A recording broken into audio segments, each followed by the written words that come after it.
So the new U.S. government led by Donald Trump has kicked off all of what he promised, but some of them has met some walls, some stiff walls. Amongst them, of course, is tariffs. I mean, the slamming of the tariffs looked like a one fell swoop. One would have thought that he would have thought through it before even thinking about even implementing it. So just as he was doing that, Canada, Mexico were doing the same thing, and China as well, also retaliating. But we have heard that there has been some suspension for 30 days between the trade tariff between US and Canada and that of Mexico as well, that the US just wants to look at what their plans are with the stoppage of the movement of fentanyl drugs into the US and, of course, the illegal movement of migrants from those countries into theirs. I mean, those are the things that the US have stated on the reasons why they are imposing these tariffs. But then we'll see how that goes. But something else that is looming that the president has been doing since day one, since he took office on January 20, which is deporting illegal migrants. Amongst them, of course, are Nigerians. There are more than 5,000. I can tell you there are even more than 100,000 Nigerians in the United States. I don't know whether they are legally living there or illegally living there, because we know that there are several persons who have left this country to other countries without getting their papers. They are living there genuinely. They are not thieves. They are not killing people. They're just there just because of, good economic conditions in those countries. If you earn in dollars versus naira, you know that you're earning more and you're a lot better than people who live here and earn less in terms of minimum wage and all that. So, but we've seen most Nigerians in the USA actually hiding in that country. Some of them even running away from one place to another. Some of them not showing up at work anymore because of fear of the fact that they could be picked and be deported. So we're going to be talking about that and the implications for that with our nation and other countries as well, that the USA is doing that too. The US have deported several people back to Mexico, back to India, back to, several countries, and the numbers are just unbelievable. Some are even in detention camps in the United States. What does this say with diplomatic, engagements, with countries that are deporting these people to, and the country, the United States? We have with us live in the studio to X-ray all of these and more, Raymond Ken Mbata is a foreign affairs analyst. Good to have you. Good morning, Ken. It's a pleasure having you. How do you do? Very good. And you? I'm fantastic. Really, I'm good. I don't know how what you feel about this development. So many persons say, look, it's the USA. They can do whatever they want to do because they're world powers, and you just have to stick to whatever it is that they're doing. Just support them in whatever they're doing, or else, you will be slammed with tariff, or better still, something else. What's your reading of what you're seeing with the USA embarking on this deportation spree? First of all, I want us to go on a little historical tour concerning the antecedents of former world powers as regards immigration. Going back to the Roman times, the Empire of Rome had encompassed the known world as at then, and different nationalities of people that have been conquered under the Roman Empire found their way to Rome as the capital city. So it's not a strange affair. If you want to be a world power, you should accept the fact that those countries which are now your subordinates, their citizens will come for a better life at the capital city or at the capital country per se. So Rome, as it been then, had also had to welcome immigrants into Rome. And at a point in time, the Roman Empire had to even promise a Pax Romana, a Roman peace in the whole world. That means that the Roman police was now the police of the world. The Roman army was now like the protectors of the known world as at then. So they had to take on that liability and that responsibility because they were now in charge of administration of the world as at then in the whole provinces. And after the Roman peace expired, it's over time, Britain took over the Pax Britannica and assured peace around the British Empire, of which there was a time that even in Britain it was said that the sun never sets in the British Empire. So as huge and as large as that territory was, London became the focal point of all immigrants.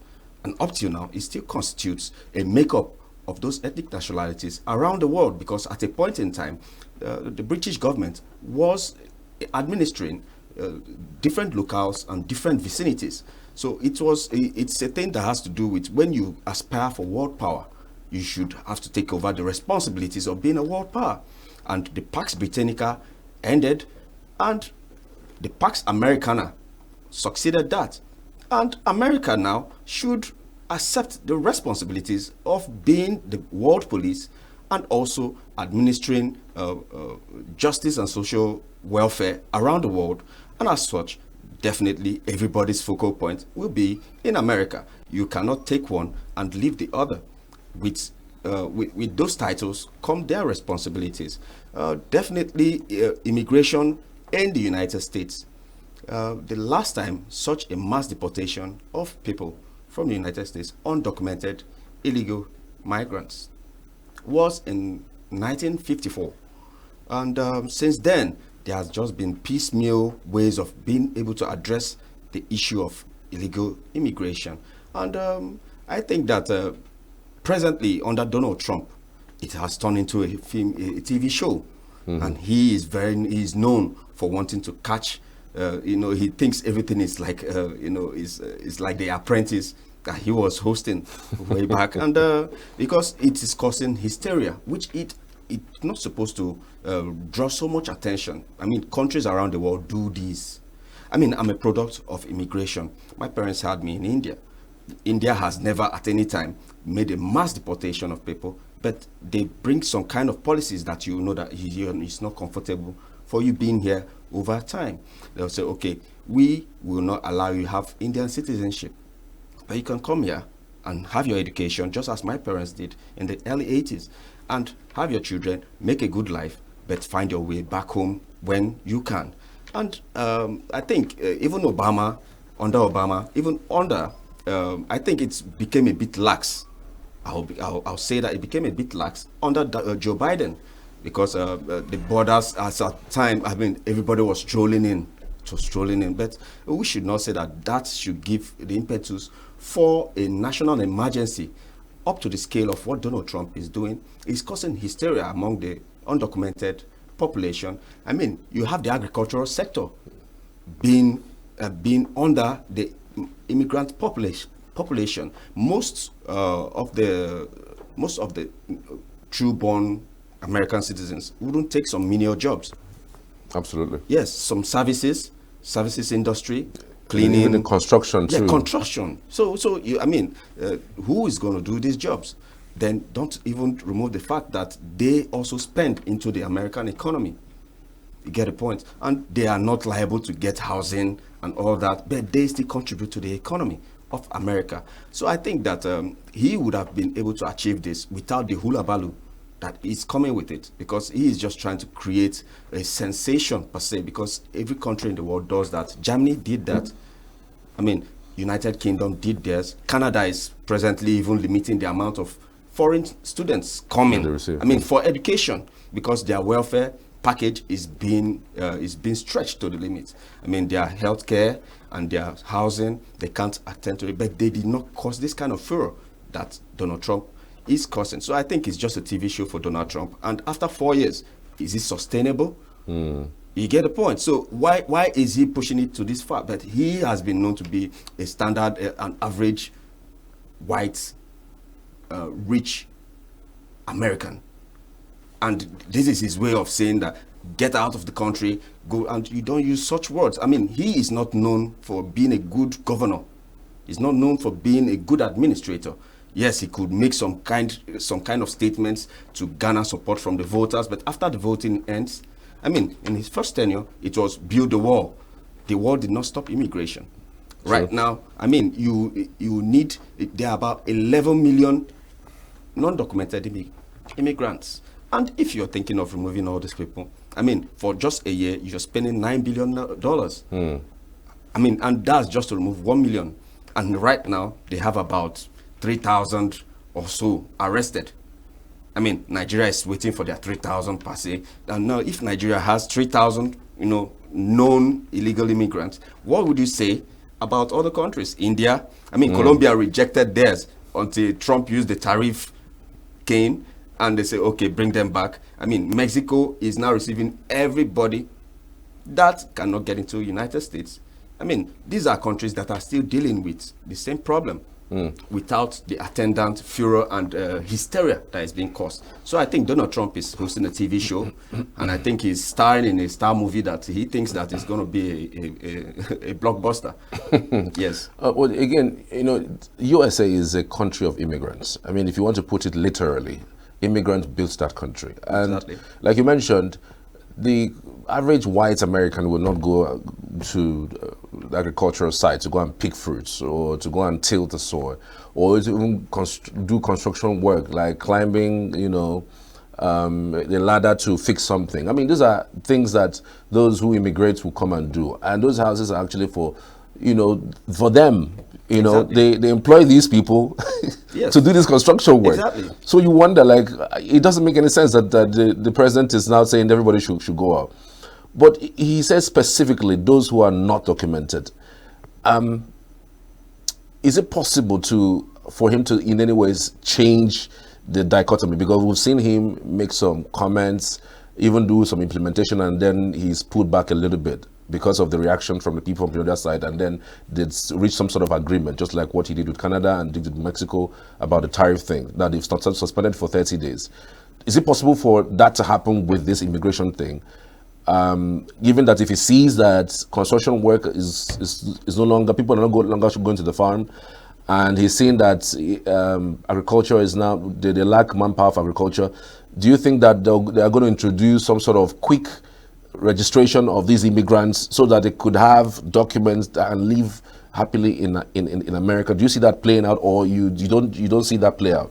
First of all, I want to say that he has not even stayed up to a month in office. I mean, that's why I said it's a TV show. Because, being sincere, if he wants to sincerely remove undocumented aliens there, he will not remove all of them. There are those that are very, very, very vital to the American economy. There are those that are professionals. There are those that are there for amnesty, there are those that are there, for real cogent reasons. So not all undocumented aliens are really detrimental to the economy of America, United States of America.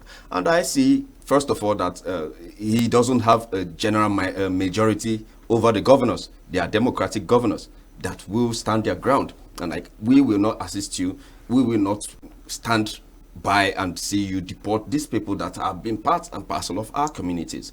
And also, there are civil rights groups that have taken him to court. There are some, he has been overlapping some presidential powers into where he ought not to do. He had to do some things with the consent of the Congress. And he has not gone to the Congress. And he has already started this. And there are lawsuits that are still waiting. So in the coming future, in the nearest future, I think so, there will be some restraints for him being able to achieve this. He will not be able to achieve this. Then you talk about the finance that he will need to push through this. Just a presidential fiat cannot get you the kind of finance you need. You need the Congress. And the Congress is not just with the Republicans. The Democrats and true blood Democrats are there. And you have other support groups that also have interest. Construction companies, you understand, agricultural firms that need these undocumented migrants. And also, what stops those migrants that are offering very, very crucial services from being documented? There was an app that was created by Joe Biden, the CBS1. Yeah. Yes, and he shut it down.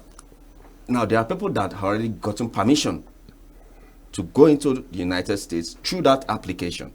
But he's shutting down the application. What is the status of those people? Because this was done by the American government.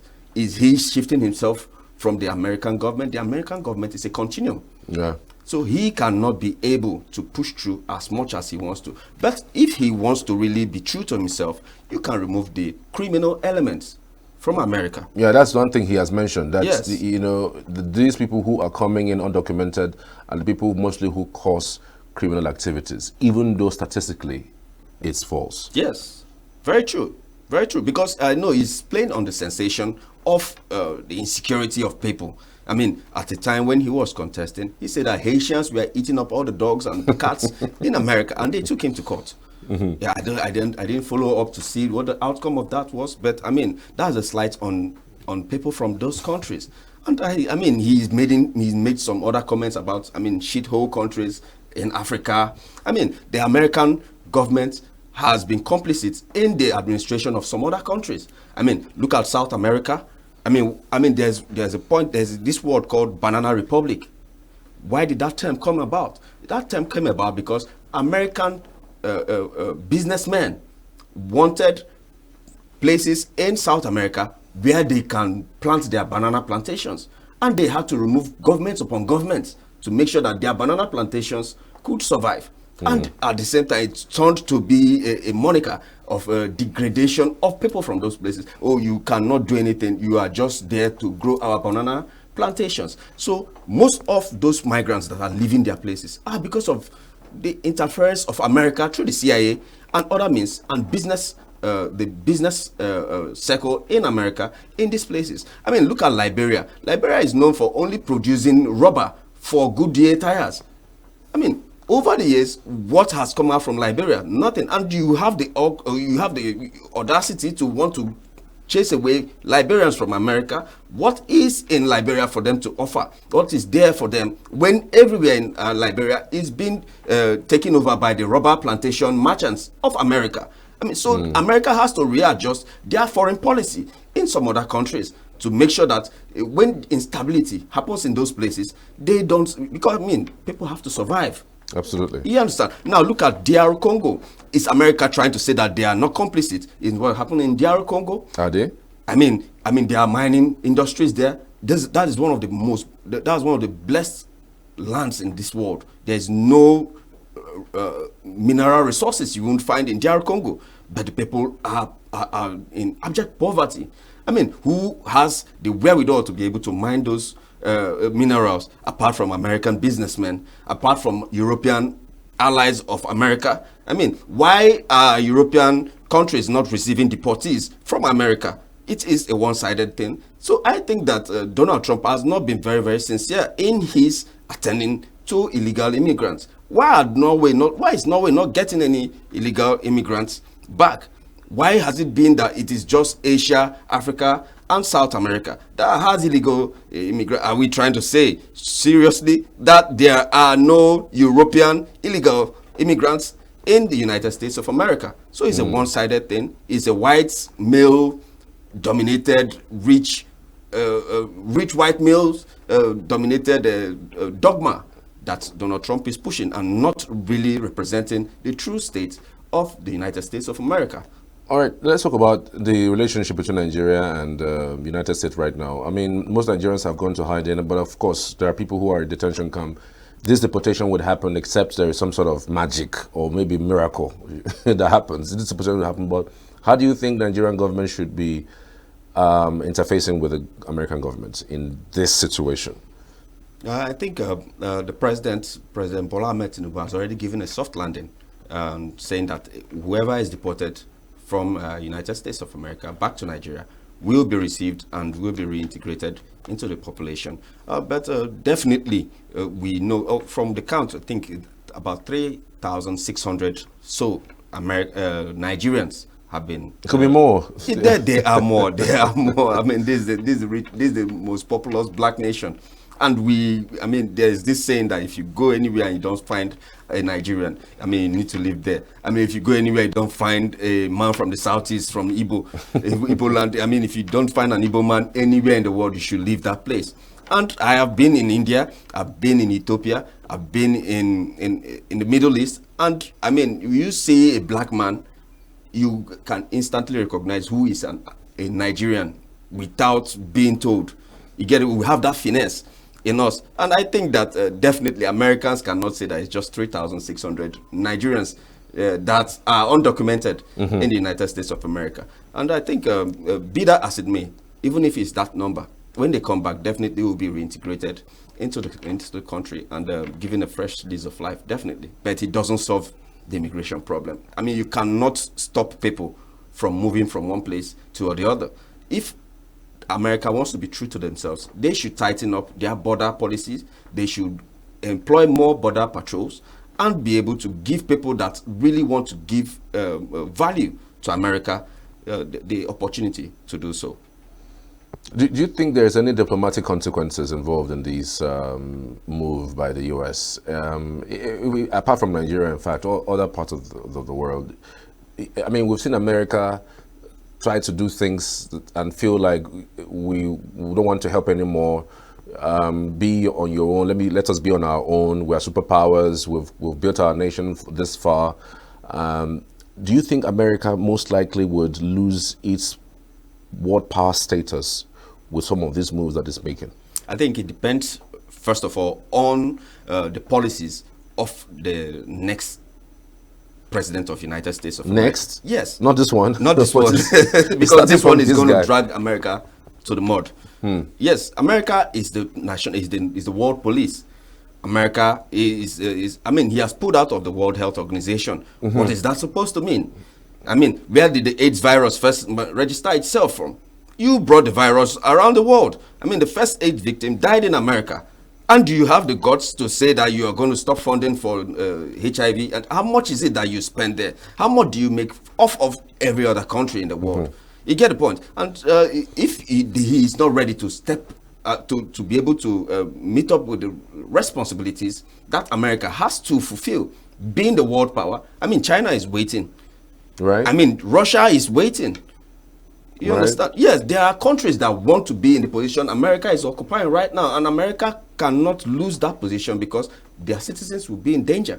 True. There will be a backlash against Americans in other countries where they have been treated badly by the Trump administration. Don't forget that, and you are putting the lives of all these people in danger that are also innocent people. So Trump might be doing this to think that it's a TV show, but people's lives are in danger. If he does not step up, if he does not retract from these abusive ways of addressing other countries, they are going to backtrack.